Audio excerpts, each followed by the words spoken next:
Hey everyone, welcome to a brand new rebranded May podcast. I've renamed the show the Woolen Spinning Podcast. So I'll sort of refer to it as TWSP, but I thought I would give the podcast an actual name, and I settled on the Woolen Spinning Podcast. So welcome, my name's Rachel, I'm your host. This is a monthly spinning podcast, everything spinning related podcast. I almost didn't get a May show out, but I say that every month, so that's nothing new. We've had a busy month, but not for the obvious reasons of just balancing everything. It's my work schedule has been a little bit crazy. So between, I work shift work, so coming off nights, going back onto days, short turnarounds, it all makes for not a lot of crafting time. So I don't have any spinning to show you. I have no hand spun finished. I have nothing on the wheel. I was playing around with some fiber earlier this month that just, I ended up pulling it off, throwing it out. I'm not even going to talk about it. It was just a nightmare to spin, and I thought life is too short. My crafting time is so few and far between in terms of the number of minutes and hours I can spend on it right now. So I thought, cut my losses, and I decided to just pull it off the wheel and move on. So other than that, because I wasted that, not wasted, but because I used that time to work on that stuff, I didn't end up getting anything else prepped and onto the wheel.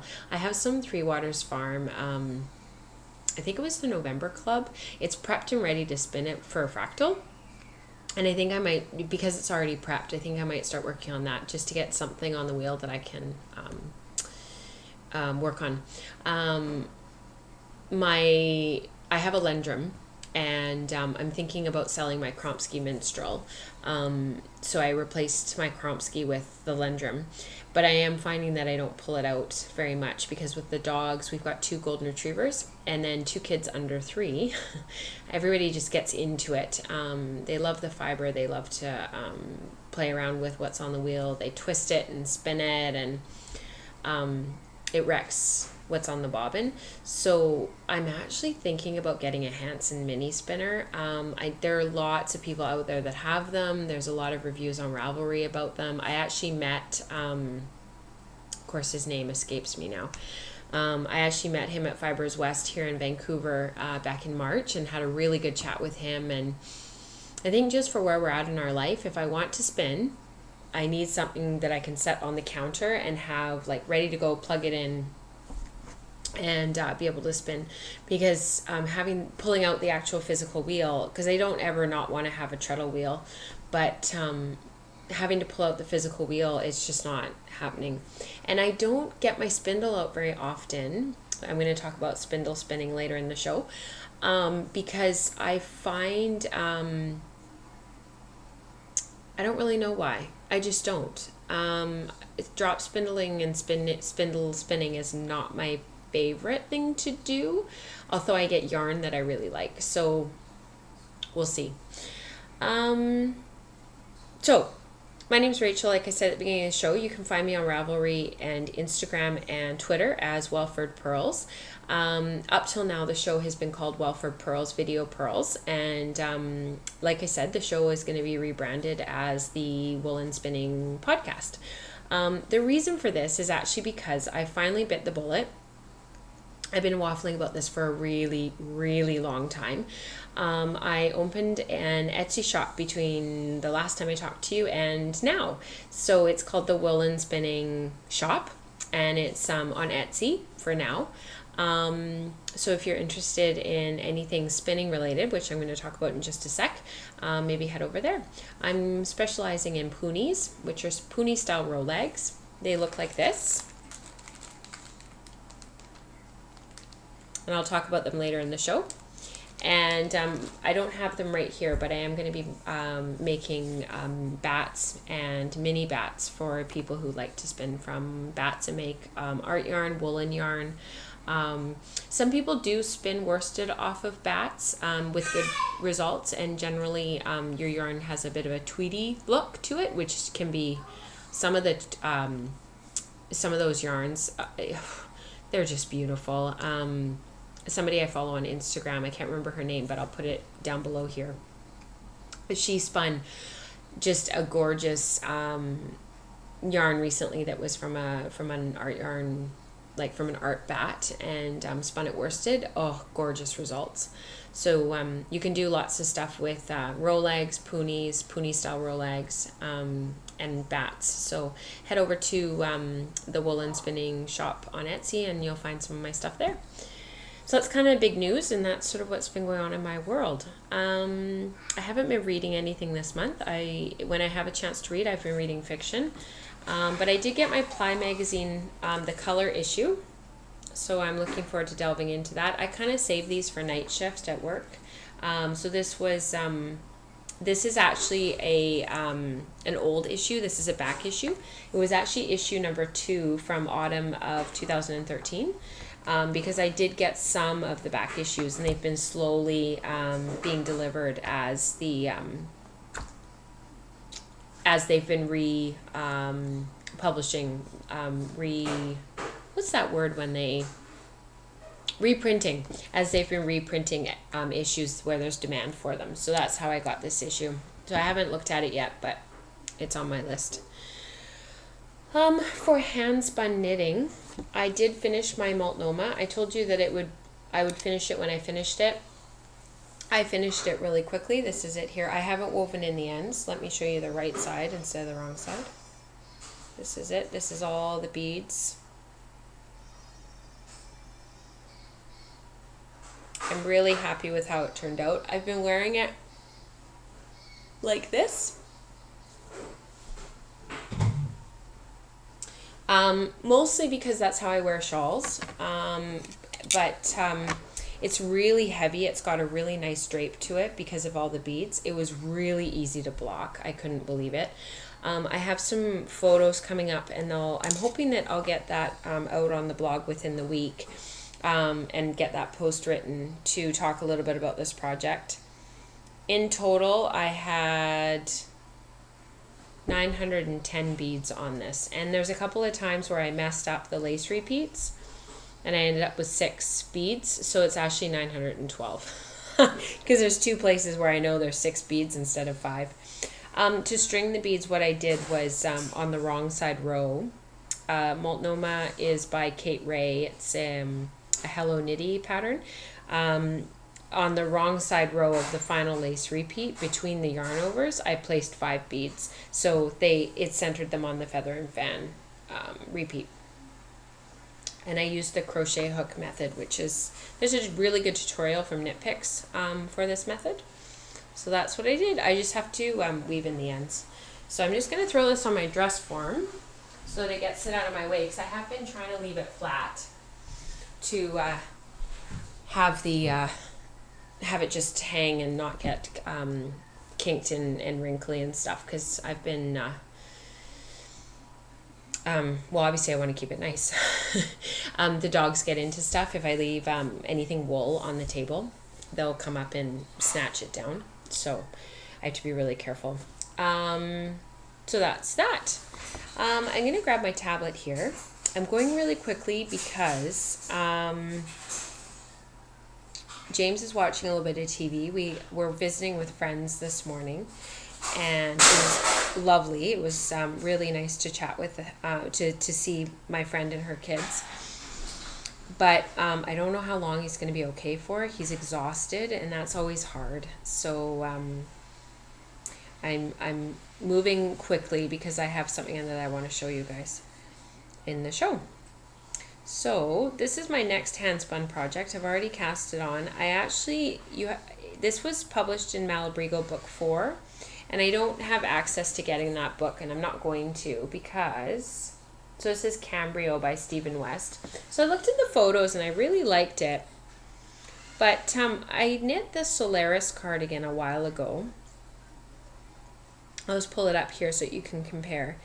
And I had made so many mods to it that I thought, well, I already did the fit mods. Maybe I can just not put on sleeves and get a very similar look.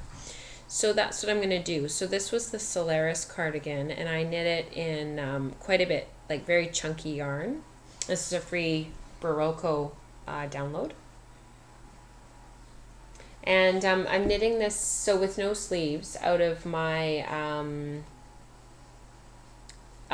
Sweet Georgia Yarns Glitterati, which I had spun up a while ago and have been sort of waffling about what I wanted to do with it, because it's all blues and grays and whites. And this was my finished Solaris. So this is the view from the back so you guys can get an idea. So you knit up the fronts and then across the back and then down the other front, and then you knit a back panel and you seam it across the back and you seam it down the sides. So this was my swatch. So the bottom before the garter ridge was 6mm needles and the top was 5mm needles. And I was really torn about which one to choose because the 6mm had a lovely openness to it, but it had a lot of holes. Like you can see my hand behind quite easily. And I just preferred slightly the density of the 5mm. And this is knit on square needles. So for me, a square 5mm is more like knitting on a 5.5 circular, like circular needle. That's so confusing. So did I bring them? I need to go get them. I think I'll pause and I'll go get them because I'm obviously not explaining myself well, and then you can see what I mean. So just one moment. Okay, so I'm back. So this is what I mean. These are square knitting needles. They are square. So they're supposed to save your wrists. I'm torn about whether they do or not. For me, I still get pain through, it's partly the way I knit, but this is my dominant hand and I get pain right through here. Sorry about that. James wanted to show me his puzzle. So, yeah, this is my dominant hand and I get pain right up the back of my wrist. So, I'm not sure that it's really made that much difference, but maybe a little bit. But I have had to adjust my gauge as a result. So this is what the front looks like. So I cast on at the bottom. I did a 2x3 garter rib, and then I switched to stockinette, and I'm working my way up the front. So we'll see how it goes. All of this color isn't really me, but I'm wearing a blue shirt, and I can kind of see that, like, oh yeah, I'd probably wear it with this t-shirt. So because it's 3/4 sleeve too, which is nice with the sleeveless vest. So it'll be you guys are gonna laugh at me. It'll actually be really good for camping because it'll be warm for in the evenings when you want a sweater, but you don't necessarily want anything with sleeves or anything. So yeah, so that's what I'm working on for my hand spun. This is what the Glitterati look like caked up. Really pretty, and it's obviously got glitter in it. So that's that. So I have a demo to show you. It's how to spin punies. So that's coming up next. If you're not interested, thank you so much for tuning in today. And I will see you hopefully in June. But if you are interested in seeing that, I've got my drop spindle right here ready to go. And I'm going to show you what I do with punies. There's lots and lots of different ways to spin punies. And we'll get started in just a sec. Okay. Hi everyone. Sorry for the break. I just wanted to make sure I had everything ready to go to show you this because I don't want to stop. So hopefully James leaves us alone and I can do this start to finish. But there are many, many different ways to spin punies. Punies are a type of rowlag. It actually originated in spinning cotton. Their cotton punies are really little. They're really slim. They're quite long. The beautiful part of punies when it comes to spinning wool is that you can make these blended rolls of fiber that are quite delicate. They're a little bit bigger than what you would get with cotton spinning, but they're sort of naturally pre-drafted. They look like caterpillars according to my son. This is robin's egg blue merino mixed with dark dark teal merino and gray alpaca, undyed natural gray alpaca. So this is one example. And another example of another type of puni are these longer ones that I used to prefer them longer, but I actually prefer the shorter ones now. So these are sage green mixed with some glitter and some gray alpaca. There's and some seafoam green and some dark teal. So these are like you can obviously see the length difference here, right? Let's see if I can hold them up. So this isn't quite half the length. I'd say it's probably 2/3 of the length, but both have their place. So some people, like I said, there are lots and lots of ways to spin punies, but I thought that I would do a quick demo on my drop spindle of how I like to spin punies so that you guys can see how I like to do it. So with these longer ones, I like to fold them in half. This is just my preference, and I actually break them because, like I said, I do prefer a shorter bit of fiber. And what I do, and some people just spin like this. They just leave them like this, and they just spin from them like this, and they don't, I keep saying like this, sorry, and they don't pre-draft the puni at all prior. I like to pre-draft it a little bit. I tend to kind of pull it apart a little bit, like that. I just go along the length of the puni and pull it a little bit.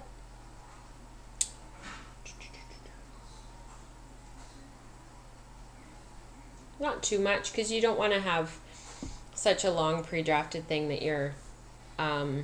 you've got all this fiber, and now the whole idea of a puni is that you have a manageable amount of fiber and not a huge amount hanging off your wrist. So this is my drop spindle. This is a Hound design. They are Canadian. So, okay, so to start my spindle, I catch a little bit of the fiber in the hook, and I very gently draft back.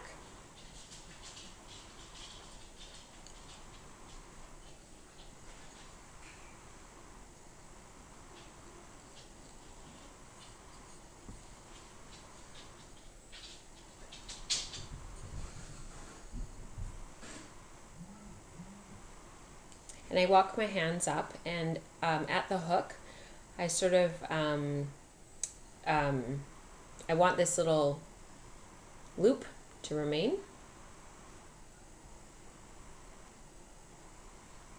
I have to sand the bottom of it dropped a few times, so it's a little bit rough. And I work this all the way up to the top of the shaft, and I hook it in. I don't know why I'm doing this with my left hand, because I'm right-handed. And I draft out some of the fiber.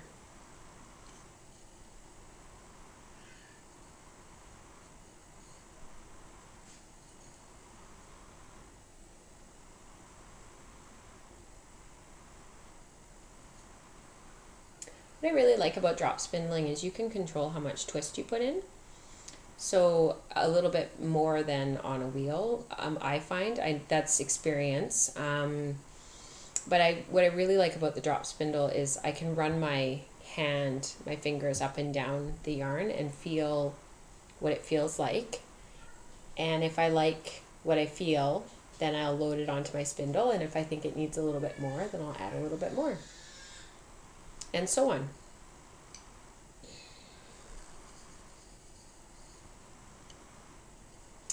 And this is how I spin ponies. And I just keep drafting and drafting and drafting. And I add a little bit more twist. I like quite high twist yarns, as those of you who've been watching or following the blog for a while, or follow me on Instagram know. I like quite fine yarns in terms of like quite fine gauge. And I do find on a drop spindle that it's very easy for me, or easier for me, to control that thickness. One thing that I really like about ponies is that it gives you quite a heathered, blended yarn with a little bit of texture and interest. I really, really like the end result of spinning punies. And I really like spinning them on my drop spindle. I'm sure you guys heard that. So he was coming in from the back. Charlie had his, had Nora's hat, her toque. So he had to come tell me it's a big emergency. So if I get too close to my hook and I just don't have enough room to work, I tend to pull back. I don't worry too much about how much twist is going in. I can always add that later and speed up the spindle later. And draft a bit more, add a bit more twist. And load it onto my spindle. I really like punies for spindle spinning, partly because they're a very, very manageable amount of yarn, of wool and fiber to work with. You get wonderful texture. Everybody spins them differently. You know, somebody spinning on a supported spindle is going to spin a little bit differently. Some people like to pre-draft a lot more. Some people don't like to pre-draft at all. Some people prefer roll eggs. Some people prefer pre-drafted bits of processed comb top. I mean, there is no one thing for everyone. Oh, what's going on with Charlie? Is he biting the hat again? Okay, I'll come help you. I'll be right there, James. Big emergencies. In a 3-year-old's world, they're pretty major. And actually, we've taught him to come and tell us if Charlie's doing something, because he does get into stuff. This is one of the parts of the yarn that has a lot of the Angelina in it. So you can see the Angelina coming through there, and it's just glittering, catching in the natural light in the window there. There is also a little bit of Corriedale in this particular punie. So I've just come up against some of the Corriedale because I've noticed that my drafting has increased a little bit. It's not as short as it was when I had some of the merino. Corriedale is a slightly longer stapled fiber, not quite as soft as merino, but still one of my actual favorites to spin.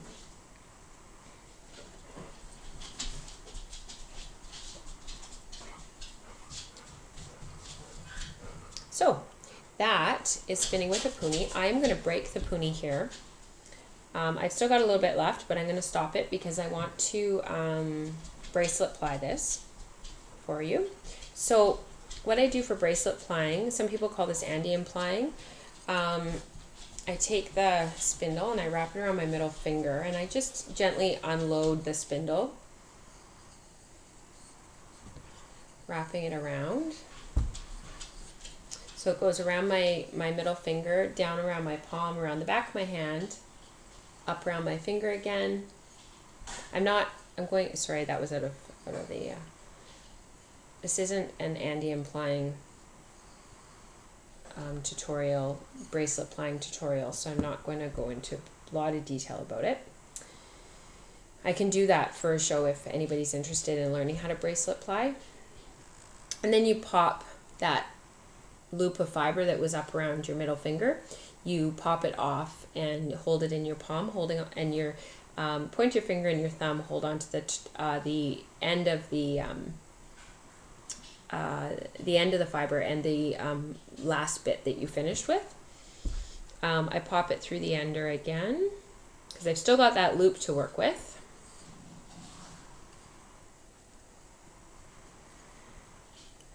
And this is my end that I finished with. I unwind it a little bit from my hand, and I loop it up onto the notch in the spindle and onto the hook. Now to ply, you of course have to go the opposite way.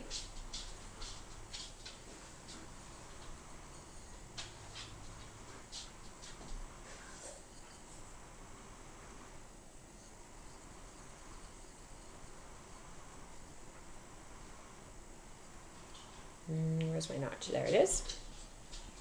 Unwind a little bit more. Twist, twist, twist. And when I like what I see in terms of ply twist, look at my forehead, they can really see it there. Then I add it onto my, I load up a little bit more onto my spindle, find the notch, unwind a little bit more, add some more ply twist.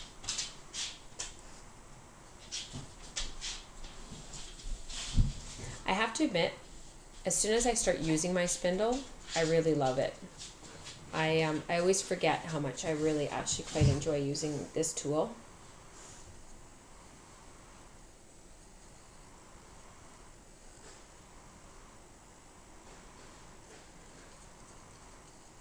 When I like what I see, I add it to my spindle. And this is the last little loop.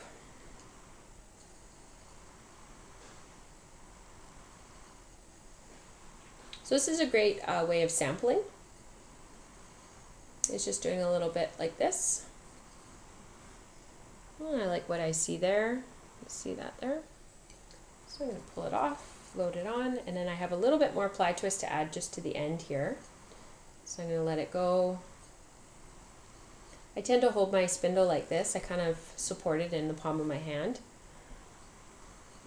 Acts as a brake. And I'm going to wind that on. And that's the finished yarn. So I'll pull this off for you to see.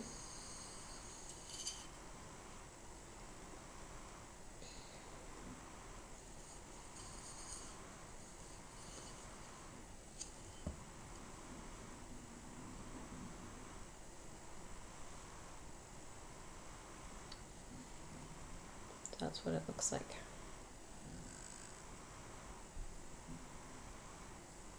Lots of twist because I like really super high twist yarn. And really heathered. There's some teal blue in there that's coming through, some gray with the sage green, so it's kind of toned down the brightness of the sage green. And there's some sparkle. It's got a lovely halo to it from being a woolen preparation. And there's some hits of seafoam blue in there. It's just, actually, it's really pretty. I quite like that. So that is spinning with punies and a little tiny bit of bracelet plying. So I hope that this was helpful. I hope it gives you some ideas and maybe some, if you haven't spun with punies or rowlags before, maybe it gives you some inspiration for doing some different types of spinning, working with some different preparations. Like I said, I really like punie spinning for when I'm working with my drop spindle. And I hope that this was helpful. If you have any questions, if you would like to know a little bit more about anything that I showed you, please leave comments in the, this is what I hope in the notes below, either on YouTube, you can message me on Ravelry, Instagram, or Twitter as Welford Pearls. And yeah, I'd love to hear your experience with punies and rowlags, spinning from bats, mini bats, which are also called batlings.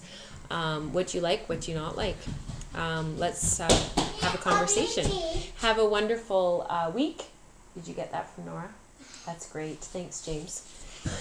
Comes running in with the dog bone. I took this from baby Nora. Thank you. Anyways, have a wonderful week. I hope you had a really great month since I spoke to you last. I will speak to you again in June. I'm hoping that I have some projects off the wheel by then, or at least something started that I can chat with you about. And if you would like to know about anything more about punie spinning on a wheel, on the drop spindle, please drop me a line. So have a wonderful May and happy June to everybody, and happy spinning.